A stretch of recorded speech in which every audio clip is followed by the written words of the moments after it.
Bonjour à toutes et à tous, bienvenue sur la chaîne des tutos Mia. Donc étant donné que c'est bientôt Noël, je vais vous proposer un soleil feuilleté surprise.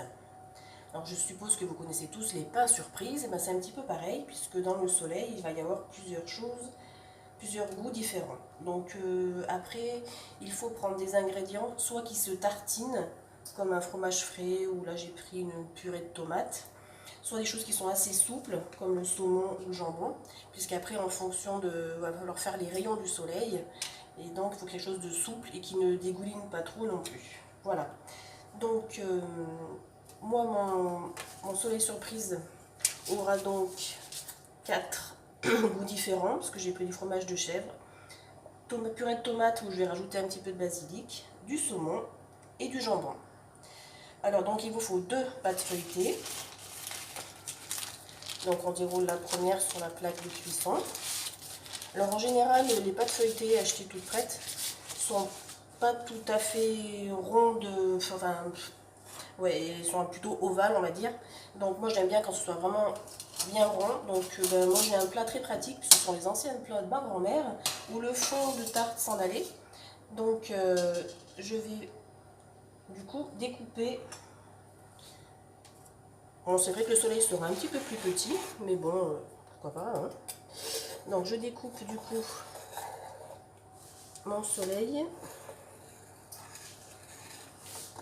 Voilà, comme ça le rond sera parfait. Avec ceci, vous pouvez faire autre chose, hein.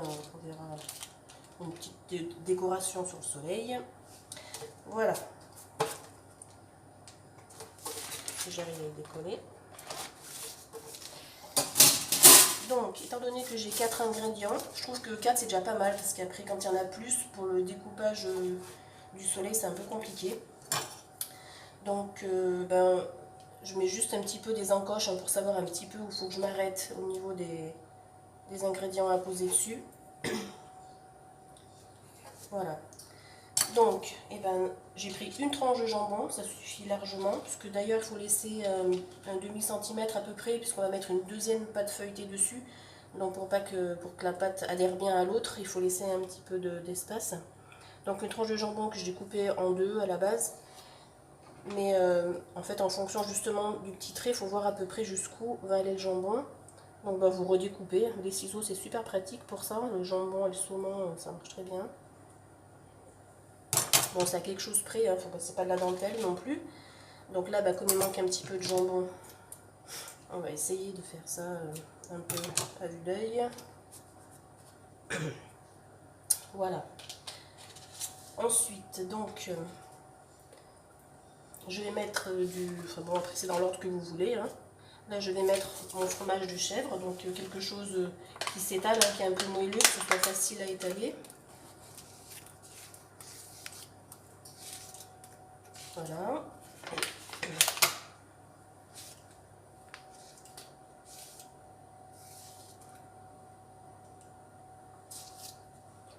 Mettre bien partout, à peu près égal. Pas trop épais non plus. Non, comme je disais, il faut que ce soit des choses molles, hein, parce que si vous mettez une olive ou un gros morceau de fromage, vous n'arriverez pas à faire les rayons du soleil correctement. Voilà, pour celui-là. Ensuite, je vais mettre mon saumon à côté.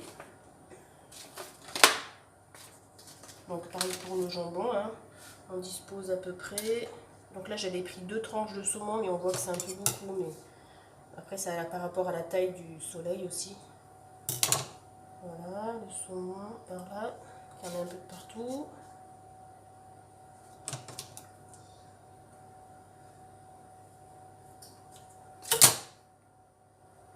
Voilà. Que personne soit lésé. Voilà. Donc ensuite, il me reste ma petite purée de tomates. Il faut que ce soit assez épais, hein. Vous voyez, elle dégouline pas trop. Si c'est trop mou, si c'est trop liquide, quand vous allez plier les rayons, ça va tout sortir partout. Donc là, il y avait à peu près une cuillère à soupe de purée de tomates.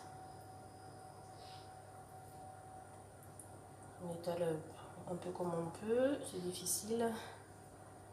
Mais c'est pour ça qu'après je vais rajouter un peu de basilic, parce que la tomate toute seule, c'est pas génial. Après, vous pouvez mettre une tapenade, hein, chacun ses goûts. Là, j'en avais pas. Donc, j'ai fait avec ma tomate. Voilà. Et hop. Ensuite, je vais mettre des petits bouts de feuilles de basilic. Voilà, donc je fais des petits morceaux que je mettrai après sur ma tomate. Pour celui qui aime le basilic, évidemment. Voilà, on en a un petit peu de partout.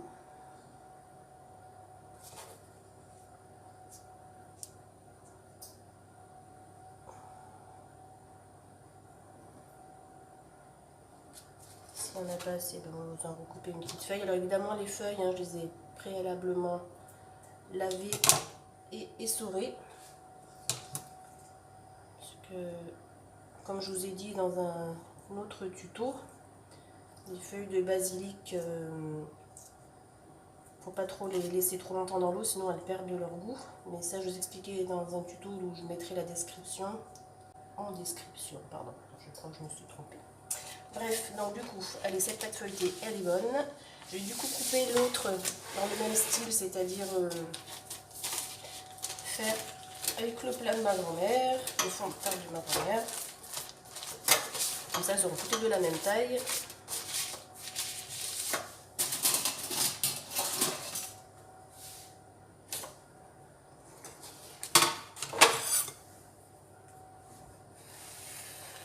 Alors, ce que j'ai oublié de vous dire, c'est que préalablement, il faut faire chauffer votre four à 180 degrés pendant que vous faites votre petite préparation.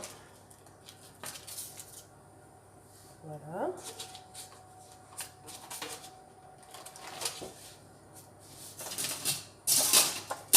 Donc, il va suffire de mettre la deuxième pâte sur la première. Alors, ceci n'est pas toujours évident, mais on y arrive bien en général quand même. Vu qu'en plus elles ont la même taille et la même forme, c'est normalement pas trop compliqué. Voilà. Donc on va refaire les petits repères. Hein. Hop, comme ça qu'on coupe bien au même endroit tout à l'heure.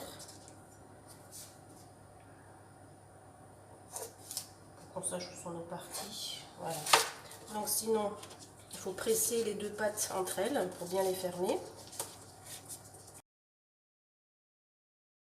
Ensuite, il va falloir couper donc les rayons du soleil.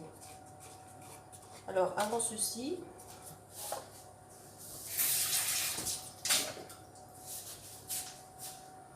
vous prenez donc un bol, un petit bol, il ne faut pas que ce soit trop grand, et vous le posez au centre. Donc ça fera...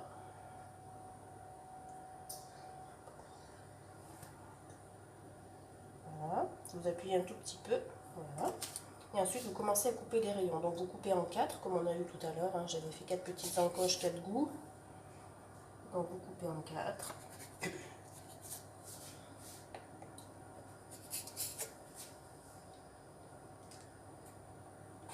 Voilà, et ensuite, celles-ci vous les coupez en 2 chacune.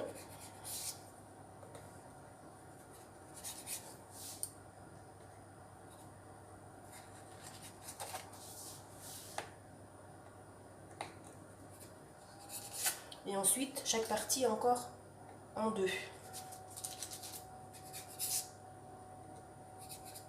À peu près égal, hein. On fait comme on peut.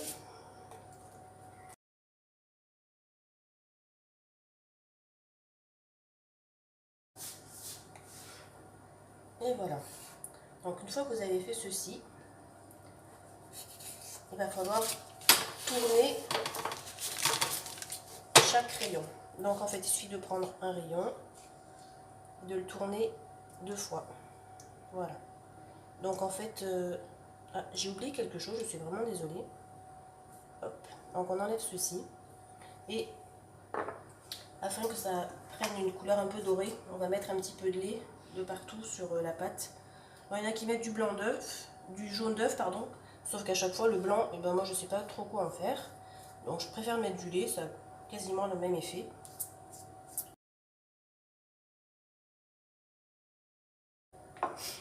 Donc nous allons reprendre Vous prenez chacun des rayons que vous tournez 2 fois.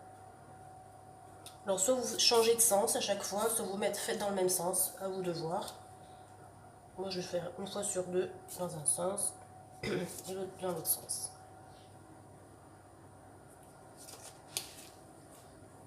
Une fois que vous aurez fait ceci, vous y mettrez 30 minutes environ dans votre four. Et après, vous pourrez déguster. Et bien voici le soleil terminé. Et par contre, je trouve sympa de mettre des petites graines de sésame. Ça va donner un petit goût et puis ça peut faire aussi joli sur un soleil, des petites graines de sésame. Voilà, donc soit tout au milieu, soit un peu aussi sur les rayons. À vous de voir.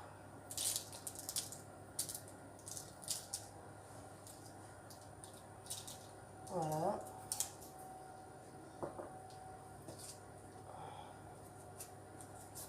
Aussi qu'ils ne se touchent pas trop les rayons, si possible, sinon la cuisson ils vont se coller.